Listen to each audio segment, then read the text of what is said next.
Hello guys, আমি সোমার চলে এলাম তোমাদের সাথে আরও একটা মিনি ব্লগ নিয়ে। আজকে আমি, বাবু আর বাবুর বাবা বেরিয়ে পড়েছিলাম একটু ঘুরতে। যেহেতু দুপুরে বেরিয়েছি তো আগে করব লাঞ্চ। আর তোমরা আমাকে নিশ্চয়ই এতদিনে চিনেছো যে আমাকে ঘুরতে দিলে আর শপিং করতে দিলে আমি খাওয়া দাওয়াও ভুলে যাই। মানে এত প্রচণ্ড পরিমাণে শপিং প্রেমী একজন মানুষ। মেয়েরা এরকমই হয় অ্যাকচুয়ালি।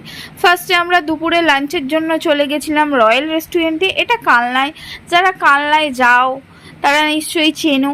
তো রেস্টুরেন্টে ঢুকে রেস্টুরেন্টের মেনু কার্ড দেখে মাথায় হাত।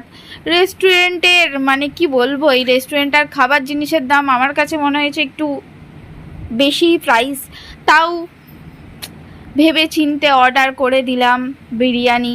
তো রেস্টুরেন্টটা একটু ঘুরে দেখালাম। দেখো রেস্টুরেন্টটা পুরো ফাঁকা, আমরা ছাড়া রেস্টুরেন্টে কেউ নেই। তাহলে ভাবো যে রেস্টুরেন্টের খাবারের দাম কেমন, এটা দেখেই বোঝা যাচ্ছে।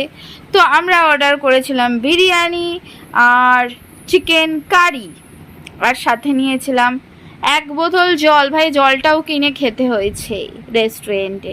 তো বিরিয়ানিটা খাওয়ার পর বুঝলাম পুরোটাই বাসি, জাস্ট গরম করে দিয়ে দিয়েছে।